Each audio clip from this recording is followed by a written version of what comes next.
Yep. What's up, everybody? Welcome back to the Cream City Curveball. I'm your man, Justin from North Carolina. And pipe in the good land. Back at it again, man, after a tremendous Milwaukee Brewers victory over those clowns from the South. I-94 rivalry. Little brother comes up to American Family Field, finds out what B2A is all about. It wasn't a top down, just drag them down, beat down, but I think we made Greg be Greg. Pitching changes, Garrett Mitchell home runs, William Contreras home runs, Christian Yelich home run that PCA kind of throws it back off the wall. Like, what are we doing, Pipe? Yeah, man, that was a nice win. Obviously, beating Little Brother is always good. You want them to know their place, and you had Greg looking like he smelled a fart about 50 times yesterday, which is this season been his normal look, which is great, and all things we love to see. The to me the most impressive thing, it's great seeing Mitchell go yard and all that. We definitely root for Type 1, so keep it up, Type 1. But it was great to see Mizorowski sit there and pick up the win yesterday. Did not pitch all that good. He had that pitch that was 105.5. Everybody's losing their mind over that. That's all fine and dandy. But Pete the Pigeon sat there and was able to foul it off and fouled off one that was 104 and change too. So, they're starting to be able to catch up to it a little bit. But he had 4 walks yesterday. That's not good. He only allowed 1 run, the solo shot to Suzuki. So, it was very minimal damage. But, 4 walks, he's got to clean that up. Which is great because we haven't seen these kind of control problems out of Miz. This is what the big question mark was him. When he first came up, he's been able to sit there and totally brush that to the side and have pinpoint control. And so now we see 4 walks, and it's like, oh damn, what the hell? What was wrong with him? And then he only gives up 1 run. So still pitch great and all that, but too many walks. So, which is great because it shows that even at the top of your game, you still got stuff you can work on. Yeah, and it's crazy, man. We're at the point now where we are definitely looking at this brother with a fine tooth comb. And that's what happens when you set that bar higher than what it is. And we're going to continue to do that. Keeping on that same trend as far as looking at things with a fine tooth comb, let's get into these runners left on base by the Milwaukee Brewers. You saw Hamilton at third base with no outs, Yelich with a weak strikeout, Churio with a horrible fly ball, and then he breaks his helmet on the dugout. And then Bryce Terang. How many times is Bryce Terang going to swing at a pitch that's 6'6" when he's 5'3"? What are we doing? It's that execution of not getting these guys on base. I think I read something. We were 2 for 35 because when Mitchell hit his home run, the gentleman was on first base. When Contreras hit his home run, I think Churio doubled before that, so that's a running scoring position. And then Cooper Pratt was in scoring position when Yelly hit that double, which is still the craziest double ever. The PCA just brings it back over the fence and throws it 20 feet into the middle of center field. And Cooper Pratt's able to run. But we're not going to say all negative, though, Pipe. We'll get to some positive stuff on this Brewers. But what's your take? What's your opinion on just leaving these guys? We're leaving half the squad on base right now. Yeah, and that's been something that's plagued not only the Brewers but a lot of teams. It's all you got to string some hits together, but it's the timely hits. Obviously you want to get them when somebody's on base, especially in scoring position, all that kind of stuff. And when you don't do it, and when you don't do it as often as we've seen sometimes with this team, it's just a glaring thing, just blinking red right in your face. And it's hard not to talk about it. But, shit, what are we talking about here? This team's what, 21 games, 22 games over 500? There's really very little to complain about. So we're nitpicking like some SOBs right here. But, that's what we do. Do I want the RISP to be better? Hell yeah. Am I, worrying about it, and when I'm laying down at night? Not 21 games over 500. I'm not. And that's the crazy part. This team is 21 games above 500, and they're playing a shell of the baseball this team can play. And if I am all of MLB, I am shaking in my whatever brands you wear, Nike, Under Armour, or Adidas cleats, because this team is going to get better. And the more that Churio swings the bat, the more the Contreras, Yelich go down the list. It's crazy. And then you got a guy like Andrew Vaughn. How do we get this guy on the field more? I think not having him and Bowers on this in his lineup, it can cost us a little bit. So, do you want to see Bowers at third? I mean, Bowers at third base. Do you want to see Vaughn at third base? It's tough to ask for one of those gentlemen to be at third base when you have a night that David Hamilton had last night. Phenomenal night by David Hamilton. Did everything you could possibly do. And Pipe, not only did he swing the bat well, he made some great plays with his glove last night. Couple diving stop, couple double plays turn. I think David Hamilton's in he's found his groove a little bit too. So how do we get Vaughn on the field and still keep Hamilton on the field and keep Bowers on the field? We have a lot of guys that are trending upwards that we got to keep on this field right now. Yeah, Alexander Hamilton, great game, all that kind of stuff. You could see why so many people voted for him and he was president back in the day. I'm glad he gave up politics and started playing baseball. But do I need Alexander in the lineup? Hell no. You got to figure something out. Whether it's Vaughn at third, which is fine, or throw Bowers at third, who cares?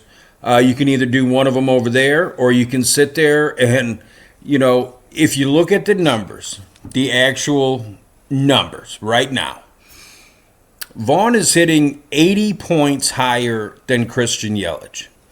But all of a sudden, Yelly's, he's written in the lineup in ink as a leadoff man, but he's hitting 80 points less than Andrew Vaughn. So why don't you throw the Vaughn mower in his DH and start giving Yelly some more days off? Or tell Yelly, hey, bro, we've been DHing your ass for so damn long, giving you what you want. Now we need you to play a little bit of outfield if you want to keep getting at bats in this lineup here, because we got the Vaughn mower who's ready to fire up and roll. And so you got to figure out a way. But, Vaughn, he's hitting like 342 this season in very limited time. Dude hasn't been able to find a groove because he's always riding pine. And every time he gets a chance, all he does is sit there and smoke the baseball. And, he goes up there with a 2x4. You love to see it. So they got to figure out a way. You got to you got to keep Bowers and you got to keep Vaughn in the lineup every single day. Do it however you got to. Yeah, I saw it the other day in Cincinnati. He comes in off the bench, 2-run, 3-run double down the line. Just everything you could ask for this guy, man. And this guy has been a godsend from the Chicago White Sox. Thank you. It's tough for me to say anything else more positive about this guy, right? Breaking the ball, playing good defense. Both of those guys, Bowers and Vaughn, their defense is amazing too. I like these problems that we're having. I like this nitpicking that we're doing, because that means this is what happens when you're a world championship caliber baseball team. I don't know where you go from here, though. I feel like we're in a good spot. I would just, like you said earlier, I'd like to see a couple more RISPs knocked in. I think we'll get to that, though. And it's like the ebbs and flows of baseball, like you alluded to, though. You're going to have days where you're going to knock in everybody and you're going to beat somebody 15-2, and you're going to have days where it's 4-1 to do that type of stuff. So it's just different, man. But we'll see, man. Just keep playing good baseball. 21 games above 500. Let's continue to cry, whine, and all the stuff that we do about a 21 a game over 500 baseball team, my brother. Amen. And, one thing I want to complain about, and I can't use yesterday as an example because you were going up against, perennial Cy Young candidate in Colin Ray, who only allowed one run, looked phenomenal. Looked like the stud that he was when he was pitching for the Brewers. So, tip my cap to Colin Ray. You're not the American hero anymore because you went to the dark side. But besides that, you definitely would be. But there's been a lot of times where the Brewers are struggling against the opposing team's starting pitcher. And the plate discipline and being able to work 7, 8, 9 pitch at bats to get to these bullpens is where the Brewers start really feeding and getting their offense rolling. They got to figure out a way to attack the starter more often, where you don't have to sit up there and be so damn patient and have the perfect eye on balls and strikes to sit there and try to, get the pitch count up so you can attack the pen. If they can start attacking the starters earlier and more often, it'll do nothing except suit them better. But again, 21 games over 500, you can't argue. Yeah, so let's stick right there for a second, attacking the starters. Is that what you're going to see tonight against Peterson, making his Chicago Cubs debut after coming over in a trade from the New York Mets? We're just in a spot now. We got a new guy coming in. We haven't seen too much of Peterson. Correct me if I'm wrong. I don't remember him. He was god awful. That's why the Mets got rid of him. What do you want to see tonight against Peterson, though, brother? Well, I want to see them continue. Peterson, good old David Peterson. Let's have the meet David Peterson minute here. 3-6 on the season, 6.09 ERA. He does have 63 strikeouts, so he's got that going for him. 6'6", 240. Born in Denver, went to Oregon, so he sucks and he's a hippie. But left-hander. So yeah, I'd like to see him jack up that ERA. It'd be nice if it goes from 6.09, let's say, 6.7, or maybe even like seven flat. Let's sit there and raise that sucker. Let's throw some runs on him early. Let's make sure that Mr. Peterson is watching the fourth inning from the dugout. Because he was so terrible and got roughed up so hard that he was only able to survive 2+ or 3 innings on the mound. Yeah, and then continue. Hopefully, Harrison continues to keep their batters in check. I know Bregman has 2 hits, I think, on the road trip. Suzuki is doing well. He's doing all right. You just got to keep these guys in the lineup, though, and keep them in play. And keep them in check, though. Don't let Ian Happ have one of those games where he goes crazy. They have guys on the other side of that dugout that can beat you. And it's up to the Milwaukee Brewers to continue to exercise big brother, beating the crap out of little brother. And I want to see that today, and I'm with you, man. Let's send this clown to the showers early. Let's have Craig, Greg, and Breg make all these little goofy lineup changes and relief pitcher here, bad move here, bad move there. And let's just send it to them belt to ass. That's what I want today. I want to beat down. I want to run away. I don't want to use Uribe. I don't want to use Ashby. I don't want to use Miguel. I want to use maybe Harrison, and let's use Grant, and that's it. Whole game. Well, the bad news for today is the lineup. Read that to me. Okay, so we got Churio leading off. He's playing left. Terang second. Wild Bill behind the dish hitting third. And then you got the Vaughn mower cleaning up at first base. Gary Sanchez is your DH tonight. He comes in hitting 215. He's in the 5 hole, followed by Blake Perkins hitting 6th. With a whopping 153 average on the season. Followed up by, in the 7th hole, good old lasagna boy, Freelick, hitting 236. Then Cooper Pratt, who's awesome so far at short, hitting 8th, 276. And then Joe Zero in the 9 hole at third base, 198 average below Mendoza. This lineup sucks. It's trash. You gave Yelly a day off, and you don't even sit there and work Bowers and Vaughn in the same damn lineup. It makes you scratch your head, man. It's the same stuff, when Murphy held Mizorowski to start the Atlanta series, and you came out with a bogus-ass lineup, and you ended up dropping that game. And Brewers had 100 different opportunities to win it and couldn't get it done. So hopefully today is different than that, but I don't know why you get your second-best pitcher going and you're coming out with these limp bat lineups. Limp bat lineups is crazy. Dr. Pipe Bob, statistician of the year. Do you have Gary Sanchez splits versus left-handed pitching? because I think that's why he's in the lineup. I know typically rakes, and he is about as good as Andrew Vaughn is versus left-handed pitching. So I'm gonna say that's why he's in the lineup.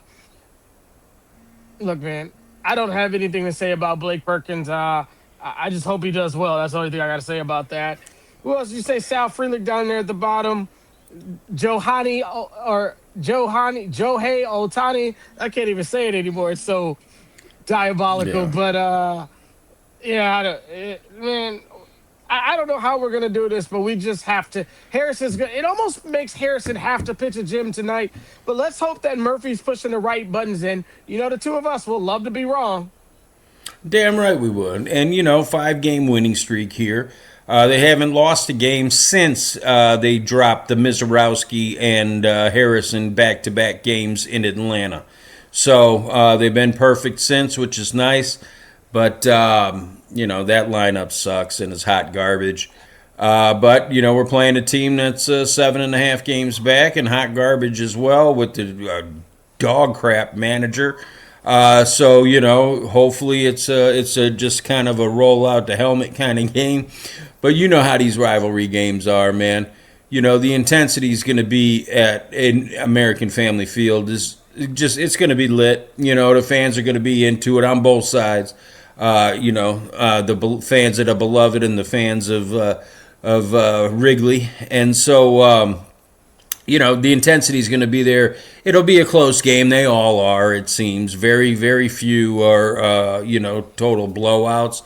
But with this lineup, man, it's going to be another close one tonight. So how's your intensity level feeling? Are you pumped up? Are you ready for the game? I've been checking my watch all day. Is it first pitch time yet? I just can't wait. When we play these Chicago Cubs, I'm ready to run through a wall. I'm so excited. I'm just intense. I look at people in the mall down here in North Carolina. If they got a Cubs hat on, I want to give them that year number one salute. Man, I can't tell you who I dislike more in this world right now, other than Craig Counsell. Maybe Colin Ray, maybe Hobie Milner. What about the fake GA? I think you dislike him more than those guys, don't you? Yeah, let's do that, man. Let's look at top 5 guys that you just dislike in all of sports, man. We'll take a little pivot. So right now on my list, number 1 is obviously the fake GA. That's what we're going to call him. Craig Counsell would be number 2. Brett Favre would be number 3. And we're talking about in the terms of when they leave the state, too. Number 4, this is going to shock you. Okay. Tyler Hero. Dislike. Disliked. And I'm Even talking though about even he's though back he's now. wearing the Bucks now. Well, we're talking about when they left the state, when he left Wisconsin and decommitted to go to Wisconsin, to go to Kentucky. There was a lot of salt on me for him for that, but I still rooted for the kid because he was a Milwaukee kid, and I wanted to see him do well. And I'd probably say number 5, someone that played a sport in the state of Wisconsin that left. Molitor was up there for me, but I feel like Molitor has been forgiven. I understand why he did it, but growing up, seeing one of your childhood idols play for the Blue Jays and play for the Twins, and I understand he's from there. I understand all of that, but I still hated him for a while. Not gonna lie. I'd probably say Jimmy Butler is like Jimmy leaving the state of Wisconsin and going and playing for the Chicago Bulls and being a thorn in the Milwaukee Bucks side as we got better, and then going on to the Miami Heat and sending us home and telling us he effing owns us. Yeah, Jimmy's up there. Baseball guys, I just got to hate honorable mention, that left the Brewers. I didn't hate Sheffield. I was too little. I didn't hate Prince. I didn't hate CC. I didn't hate Jay. That's all I got. I can't think of a baseball guy. Craig Counsell is number 1 on my list for baseball players that have hated. I really didn't hate Colin Ray or Hobie Milner. I understand they went to a bajillion different teams before they rested at the Chicago Cubs. So it is what it is. What's that dude? What's that dude that we sent to the White Sox last year for Vaughn? I probably hated him. Who was that? It wasn't Hudson, was it? No, Hudson. Let's talk. Let's file that in your second to come back to Hudson. No, it's that starting pitcher, man. He came from the Yankees, I believe. We sent him to the. Oh, Nestor Cortez, nasty Nestor. Yeah, I mean, he just said he wanted to start, tried to bulldog his way into the starting stuff. I just felt like he wasn't a team guy. He wasn't a locker room guy. And then you look at guys like Bowers and Vaughn, who do everything this team needs to be done. You look at a guy like Aaron Ashby. You look at a guy like Chad Patrick, and you got a clown like this. I mean, is he still even in baseball? Where's he at now? Yeah, who knows? You know, as far as my most hated when they left Wisconsin, Brett Favre is number two. Um, Craig Counsell's one. That idiot, that sellout traitor. Um, Fake GA is three, just because of the way he left. Total Bush League BS. Um, and then those are the main three that I For hold sure. malice in my heart for. The rest of them, I can get over. But those three burn. That's for sure. There's dudes who, other dudes who have left that, I wish didn't, but none that sit there and scar my soul like those three did. I'd probably give an honorable mention. I just remembered him when you said that Grayson Allen, because I never wanted him here in the first place. And when he left, it was just like, man, But that's a whole Duke versus Wisconsin thing. Let's look at this relief pitching real quick for a second, Pipe, because I think that we both agree we need some help in this bullpen. You mentioned Brian Hudson, who's having a phenomenal year for the Chicago White Sox. A couple episodes ago, we spoke about Aroldis Chapman. What do you think about bringing Brian Huddy back? I think we talked about Devin Williams too. So let's spend a little bit of time. I think husband, Lord have mercy. Hudson is like a 2.13 ERA. I don't know how many appearances. I don't know how many strikeouts, but he's pitching well on the South side. And the problem with that is, before I let you go, bro, is he is on a team that is playing good baseball. So I don't know how much the White Sox are going to be looking to sell here, bro. Well, that's the thing is that he's not going to be available, because they're neck and neck with the former Indians for first place in the AL Central. So you're not going to sit there and be able to pry him away from the White Sox. First time in about 30 years, you can say that they're not a fire sale on everybody in that trash ass organization. But yeah, no, man, Hudson's pitching really good. The crazy thing is that he was great when he was here in Milwaukee, and then he sat there and had some speed bumps, and it was like he completely lost it and totally fell off. Like just had the yips, had something, couldn't find a freaking strike zone. And then all of a sudden he comes back, gets his head right, and now all of a sudden he's tearing it up. He's had 37 appearances so far this season, 3-2 record, 2.19 ERA, 37 innings, 30 hits, only allowed 9 earned runs, 1 homer, 14 walks, 35 Ks. So and 3 saves on the season. So yeah, he's he's great, but he's unavailable, which is unfortunate because he's one of the ones I would take back, especially with those numbers. But you got to find some bullpen help, and hopefully Koenig will answer one of them, one of the spots. But I still think you're at least one, still maybe 2 guys short from having a bullpen that you can sit there and count on, that you can call lights out, and you can get us back to the feelings that we've had for the last like 8 years, where if the starter leaves with the lead, it's a wrap. You've got that win, pretty much locked up. That's what we've grown to expect out of the bullpen. I think we're still 1, possibly 2 people short. Yeah, and that's where that Angel Zerpa thing really sucks with the elbow issue and stuff like that. But we'll get there, man. There's a lot of guys out there. I think right now our sellers in the market will be your Boston Red Sox, your New York Mets. I'd probably say Kansas City Royals. Maybe Baltimore might sell some. Haven't really paid much attention to Miami. Maybe the Angels out west. San Francisco Giants might be looking to dump some of that contracts. They have that huge payroll and a little bit of wins, bro. A little bit of wins. Arizona isn't really doing great. They're not doing horrible. The thing about the AL West, though, that's just like you could be 4 or 5 games under 500 and you're still in the mix there. So we'll get some guys, though. We got guys coming, man. I know a guy down in Round Rock, Texas, I'd love to bring up, but let me just not be all biased, right? Yeah, Mark Tabernacle, sign him up. Let's bring him to the good land here. But you know, I do not expect Arizona to sell. This is what Arizona does. They hang in the first half, first 65% of the season, and then they just go on a freaking tear. And they own the last 30%, 35% of the season. They'll work their way into the playoffs. It don't matter how far back they are now. This is just the Arizona way, which is frustrating. But we're about what, a month away from, oh damn, you see them Diamondbacks, man, them suckers are hot. And oh look out, here comes them snakes. So we're about a month away from that, but we know it's coming. So it'll be interesting. They're gonna make the Brewers what they're gonna do what they do, what they always do, which is make a bullpen move. So it's coming. We just don't know who it's gonna be. Chances are it's not gonna be a Chapman or one of the big name guys, but it'll be some dude where we're like, I think I heard of this cat before, and then he'll come in and pitch to like a 2.5 ERA and tear it up for us. Chris Hook, bring the smoke. That's what we're going to be looking for, man. You had another topic before we get out of here. You wanted to get through something kind of cool and fun and, dare I say, sweet.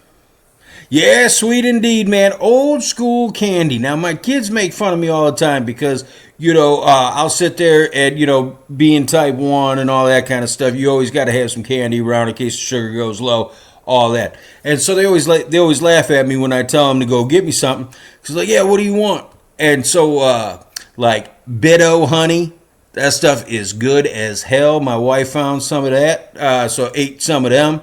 Those little hard candies that are like strawberry with that hard shell, and then they got like that gooey like strawberry filling stuff in the middle. Those things are awesome. I love the little old lady candy, man. I around Christmas time, sometimes it's at Walgreens, sometimes it's at Target, but they sell a bag that's called like old fashioned candy, and I'll buy that stuff and just eat it like crazy. So yeah, man, I'm a big fan of the old school candy. Yuck. Yuck. Oh, that's good stuff. That strawberry stuff sits in a couple of my veterinarian offices, and I always walk by it like, man, I wonder how long it's been here. It's probably been here since the 80s. I'd probably say my favorite are like peach rings. Anything fruity for me, pause, is just like what I love. Sour Punch Kids, Sour Patch Kids, Sour Straws.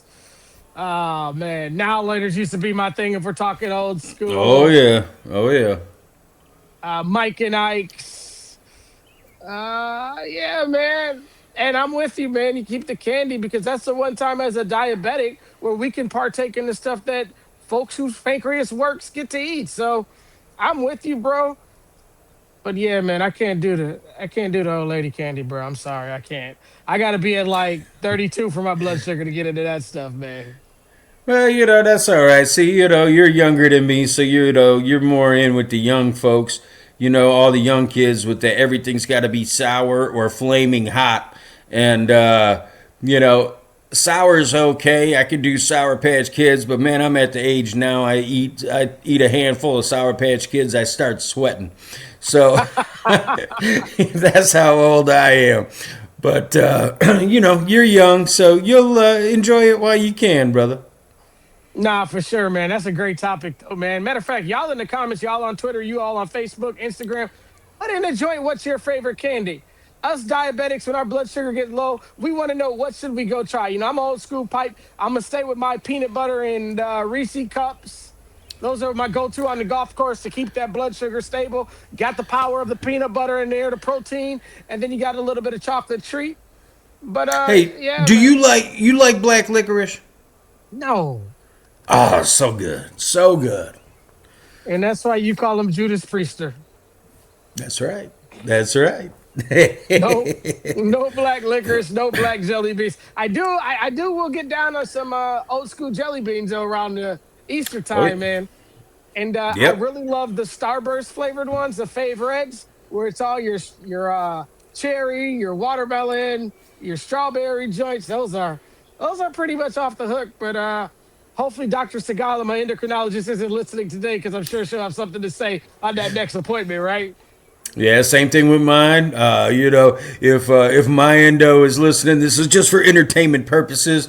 But yeah, man, I love all that stuff. Man, since it's a Saturday, since it's a perfect Sunday day, and you kind of spawned something to me, before we get out of here, back in the days when we used to drink the good stuff, the bubbly, the brewskis, what was your favorite? If you had to pick one, what would be your go-to brew? Budweiser. No Okay, light, okay. no nothing. I was a Bud man for 25 years and drank it for sport, and that's why I don't drink no more. Yeah, mine would probably be pick your IPA. I was a big IPA guy. I used to like to, as they say, put hair on your chest. And when you drink so many IPAs, like I used to do back in the day, you get hair on your belly and your ass too. So pause. It just happens. But if I had to go for one of those if I had to go one of the commercial ones, I don't know. I wouldn't consider what was it, Goose? What was the joint out of Chicago? Goose Island? Is that it? Yeah. The 312 IPA used to be my joint. But if I had to go for one of the big conglomerates, and I know you're about to really make fun of me because you already make fun of me for being a pescatarian and everything else. I was a big Mick Ultra guy. What? Oh my God. From wearing pink hats to admitting you like Mick Ultra. Oh my God. Oh, please. Oh, man. Wrap this sucker. Wrap this. Oh. Wait a second. Wait a second. Let me take this back off. Put my other hat back on. I just, we out here changing wardrobes, got props and stuff, man. You ain't gonna get this type of shit anywhere else. I do got one more thing though. I can't even reach my head. If I fall over, these people are really laughing at us and unsubscribed. See if I got one. Oh, I got one for you, Pipe. We gotta salute the boys, man. We gotta salute the boys. Crowd on the head. Biloxi Shuckers, first half South champion. The thing about minor league baseball is when you win that first half, that means guaranteed playoff berth for these guys now. You got Jesus Made down there. You got Andrew Fisher, Eric Brown Jr., the ski guy. What's his name? Adam Chesky, I believe is his name. Plethora of talent down there in Double A. I really look for these Biloxi Shuckers to make a run at this Double A World Series, my brother. Yeah, and obviously that's good to see. So, we mentioned it a couple shows ago that, not only is the crew sitting there killing it up in the majors, but man, they've got a pipeline and a half coming up behind them, which is great because you could sit there and work trades for pieces that you need with those young dudes, or you could sit there and play the waiting game and wait for them to be ready and call them up. Again, not to rehash old stuff, but they waited too long calling up Cooper Pratt. We still got some dead weight. Two of them in the starting lineup tonight with Blake Perkins. I do miss his restaurant. Get back to cooking, Blake, and bring them Perkins restaurants back because that breakfast was legit. Get back to that instead of baseball. And Joe Zero, he's hitting better, but it ain't good enough.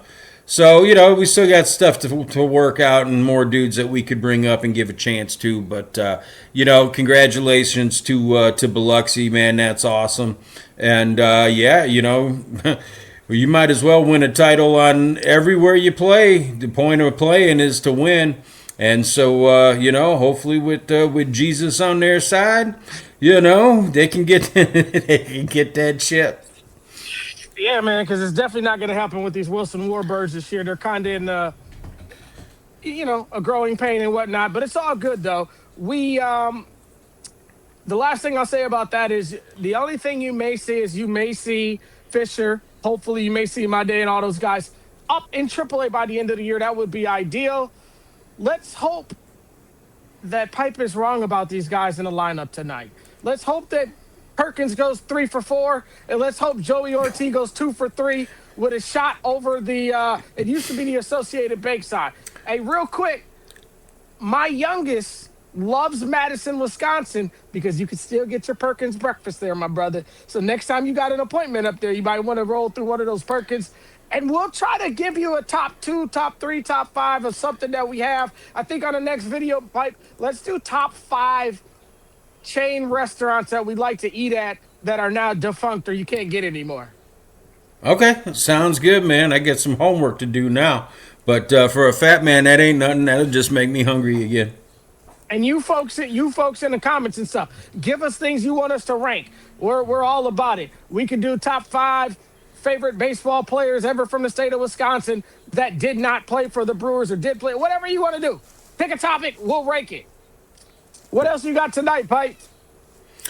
Man, I'm just waiting for this game, bro. I'm ready for first pitch. Let's get this sucker on and hopefully get another win. Brewers going for 6 in a row and going for 5 in a row over little brother. So let's keep putting the hurt on Greg and turn that team of losers into sellers real quick. I'm with you, brother, and I'm excited to see it. Let's do it. And we need someone to put out Michael Irvin's belt and get to whoop it on something tonight. And it might as well be Greg Council and no blue hair boy, like Pat Murphy calls him, right? Blue That's hair right. boy. Man, we really That's appreciate right. it. We really appreciate all of you listening, man. And whether you're listening right now, right before the game, this is your pregame before Tommy goes to his pregame. Whether you're listening during the game because the Brewers are up 17-2, or whether you're listening later on tonight when you take your shower with Pipe Bomb, or maybe you're listening when you go to bed with Pipe Bomb. But whatever you listen, we thoroughly appreciate it, man. This has been Cream City Curveball. I'm your man, Justin from North Carolina. And Pipe in Milwaukee. This has been a Cream City Media Group production. Go Brewers.